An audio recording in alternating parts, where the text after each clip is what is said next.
त्रिमूर्ति ये वो नाम है जो कि हिंदू धर्म में एक बहुत ही बड़ा आदर्श है, जिसमें कि 3 सबसे बड़े देवताओं का संयोजन है।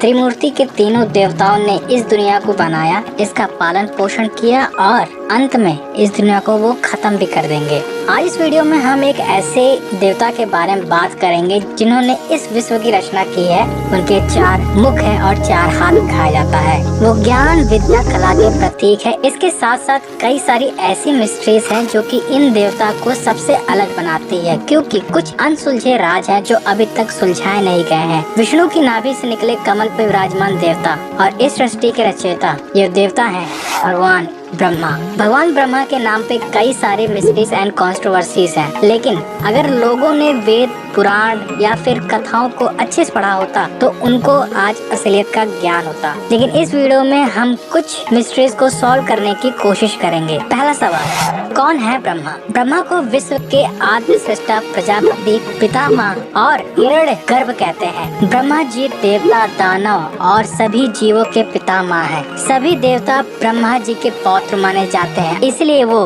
पितामह के नाम से भी प्रसिद्ध है। मत्स्य पुराण के अनुसार ब्रह्मा जी के 4 मुख हैं। 4 हाथों में वर मुद्रा, अक्षर सूत्र, वेद और कमंडल धारण किए हुए हैं। दूसरा सवाल, ब्रह्मा जी के माता पिता कौन थे? शिव पुराण के अनुसार ब्रह्मा विष्णु महेश के माता पिता सदाशिव और दुर्गा हैं, जो कि काशी में रहते हैं। ये कहानी कुछ इस तरह है कि एक आनंद रूप वन काशी में भ्रमण करते हुए एक समय शिव और शिवा को यह इच्छा उत्पन्न हुई कि किसी दूसरे पुरुष की सृष्टि करनी चाहिए और जिस पर सृष्टि के निर्माण का कार्यभार रखकर हम मुक्ति धारण कर लें। ऐसा निश्चय करके शक्ति सहित परमेश्वरी रूपी शिव ने अपने वामंग पर जब अमृत मल दिया तो वहाँ से एक पुरुष प्रकट हुए। शिव ने उस पुरुष को संबोधित करते हुए कहा, वत्स, व्यापक होने के कारण तुम्हारा नाम विष्णु विख्यात होगा। विष्णु के उत्पन्न होने के बाद सदाशिव और शक्ति ने दोबारा प्रयत्न करके ब्रह्मा जी को अपने दाहिने अंग से उत्पन्न किया और तुरंत ही उसे विष्णु की नाभि कमल में डाल दिया। ब्रह्मा जी ने उस कमल के सिवाय दूसरे किसी को भी अपने शरीर का जनक या पिता नहीं माना था। मैं कौन हूँ, कहाँ से आया हूँ, मेरा क्या कार्य है और मैं किसका पुत्र हूँ, ऐसे कई सारे सवाल को लेकर वो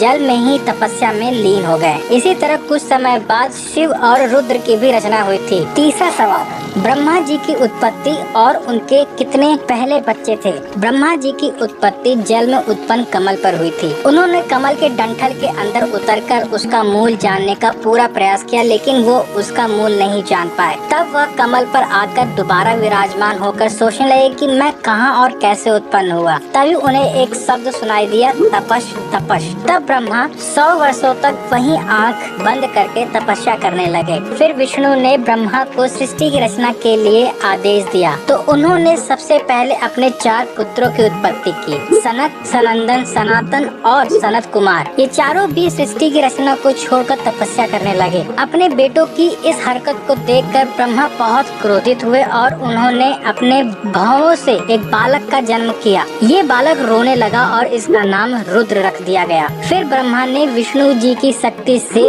10 तेजस्वी पुत्रों को जन्म दिया। उनके नाम मरीचि, अत्रि, अंगिरा, पुलह, पुलत, क्रतु, वशिष्ठ, दक्ष, भृगु और नारद है। और उनके मुख से पुत्री वाग्देवी यानी कि माँ सरस्वती की उत्पत्ति हुई थी। फिर ब्रह्मा ने अपने शरीर के 2 अंश किए। एक अंश से पुरुष रूप में मनु और दूसरे रूप में एक स्त्री शतरूपा का जन्म हुआ। मनु और शतरूपा की संतानों को रहने के लिए श्री हरि ने 12 रूप धारण कर धरती पर उनको छोड़ दिया। अगला सवाल,